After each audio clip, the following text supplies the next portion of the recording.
बहुत बहुत धन्यवाद और नमस्कार।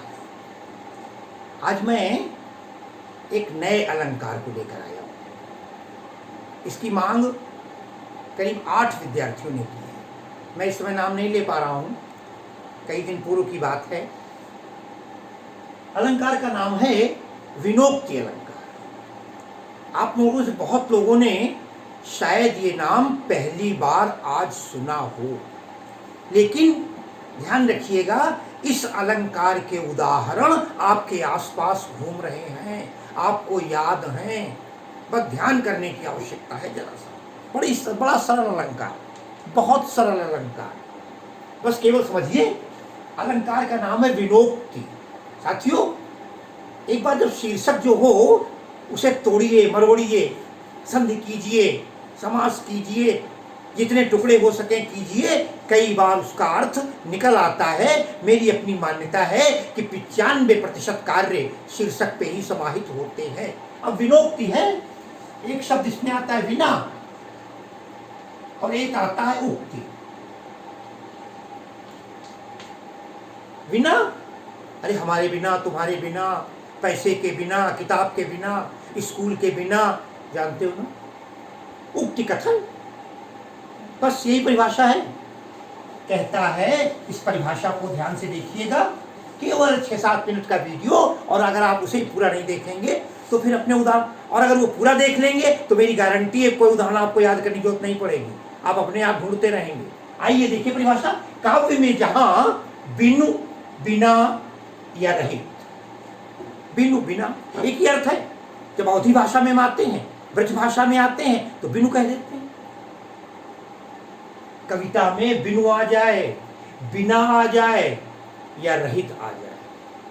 रहित भी होता है, अरे भाई हम धन से रहित हैं, हम संतान से रहित हैं, है ना, हम किसी प्रकार से, किसी के नेत्र की रोशनी चली गई, नेत्र रहित है। रहित उससे अलग हो, बिना हो, बिना, रहित, बिनु आदि। हो सकता है कहीं और कोई शब्द मिल जाए जिससे उसका पृथकीकरण हो, अलग हो।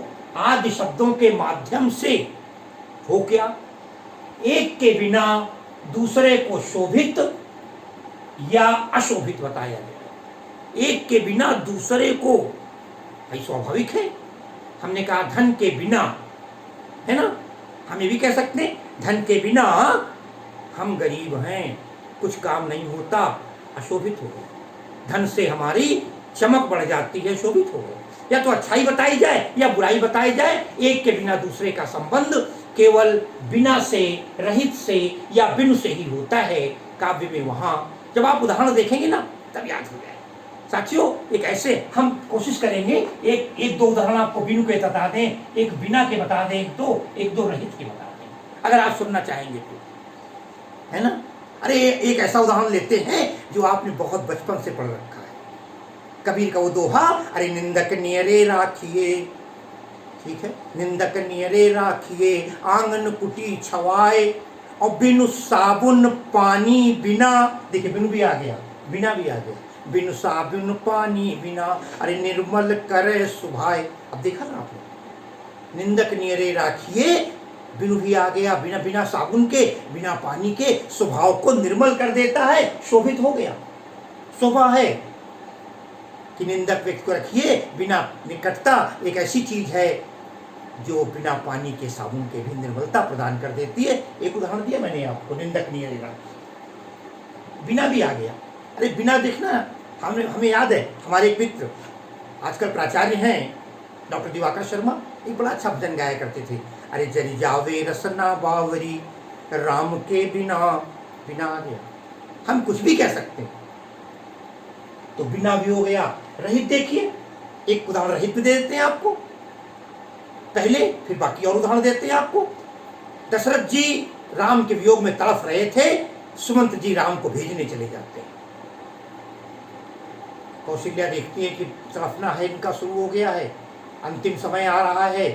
उन्होंने आकर के पूरा वर्णन किया, अरे आपको शाप मिला था श्रवण कुमार का, पूरी याद दिला दी। और जब उन्होंने पूरा शाप सुना, भयउ विकल वर्णत इतिहासा, मैंने लिखा है इसमें, भयउ विकल वर्णत इतिहासा, विकल हो गए दशरथ जी इतिहास सुनते ही। क्यों? बोले राम रहित, राम के बिना, रहित आ गया, राम रहित धिग जीवन आशा, लीजिए रहित भी आ गया। अरे भैया अलंकार भरे पड़े हैं। आपने सुना होगा ना, भगवान राम सिंधु के किनारे बैठे हैं और प्रतीक्षा कर रहे हैं कि हे सिंधु रास्ता दे दो। भगवान परेशान हो जाते हैं, 3 दिवस तक सिंधु से प्रतीक्षा करते, नहीं मिलता। लेकिन जब भगवान तीर उठा लेते हैं तब वो आकर पैरों पर गिर पड़ता है। बड़ा सुंदर उदाहरण है वहां, विनय न मानत जलधि जड़, विनय न मानत जलध जड़, कई 3 दिन बीत, बोले राम सकोप तब, भय बिनु होय न प्रीत, भय बिनु होय न प्रीत आ गया। अरे भगवान राम जब वनवास जाने लगे, सीता जी ने जाने की जिद कर दी और अपनी सास से कहने लगी, जिय बिनु देह नदी बिनु बारी। जिस प्रकार बिना देह, जिय बिनु देह, देह से अगर प्राण निकल जाए तो शरीर बेकार हो जाता है, अशोभित और शोभित दोनों। जिय बिनु देह और नदी बिनु बारी, और बिना बालू के, बिना पानी के नदी बेकार होती है। तैसे ही नाथ पुरुष बिनु नारी, उसी प्रकार पुरुष के बिना स्त्री बेकार। साथियों, कहने का मतलब ये था कि ये वो अलंकार हैं जो आपने, दशरथ जी मर रहे, हा रघुनंदन प्राण प्रीते, और तुम दिन जियत बहुत बिन बीते, तुम बिन जियत बहुत दिन बीते। तो आप तुम्हारे आपने सूर्य का पद पढ़ा होगा ना, बिनु गोपाल बैर निभय कुंजय। अब देखा, ये उदाहरण था बड़ा सहज सरल कविता में, जहां पर बिनु, बिना, और याद करने का ढंग बड़ा अच्छा है कि बिना इसमें अपने आप निकल रहा है। तो काव्य में जहां पर बिना या रहित या बिनु शब्द प्रकट हो और उससे एक के माध्यम से, एक की सहायता से हम दूसरे को अच्छा या बुरा सिद्ध कर दें, वहां पर यह अलंकार होता है विनोक्ति अलंकार। ठीक है ना? मैं समझता हूं इससे सरल अलंकार कोई नहीं मिलेगा। जैसे आपने उत्प्रेक्षा याद किया था, साथियों को और ध्यान रखिएगा, कई जगह ऐसा भी होगा जहां पर आपको लगेगा अरे यहाँ तो दूसरा अलंकार भी है। अब मान लीजिए जब कह दे ये तो हमने वहां याद कर रखा है, ध्यान रखिएगा, एक अलंकार, एक काव्य की पंक्ति में कई कई अलंकार हो सकते हैं। एक आपने पढ़ा होगा, बिनु पग चलहि सुनहि बिनु काना, और कर बिनु कर्म करे विधि नाना। यहाँ आपने विभावना पढ़ा होगा, विभावना बिना हेतु कार्योत्पत्ति, बिना कारण के ही जहाँ कार्य होता है वहाँ विभावना होती है, लेकिन विभावना भी है। लेकिन बिनु पद चलहि, बिनु लग जाने के कारण, बिनु की विशेषता के कारण वहाँ पर शोभित और अशोभित भी आ रहा है, स्पष्ट हो रहा है, इसलिए दोनों अलंकार हो जाते हैं। यदि परीक्षा में कोई अभी आया है आपके सामने और 4 विकल्प दिए हैं, ध्यान दीजिएगा, अरे ये तो दिए ही नहीं है, यहाँ तो ये दिया, इसलिए कोई भी जो अलंकार आए आप समझें। विनोक्ति बहुत सरल, उत्प्रेक्षा आपने पढ़ा था ना, मनु मानो जनु जानो, ठीक इसी प्रकार एक ये विनोक्ति अलंकार है। और इसी परिभाषा के साथ आपको बहुत बहुत सफलता की शुभकामनाएं देते हुए मैं अपनी वाणी को यहीं पर विराम देता हूँ। धन्यवाद।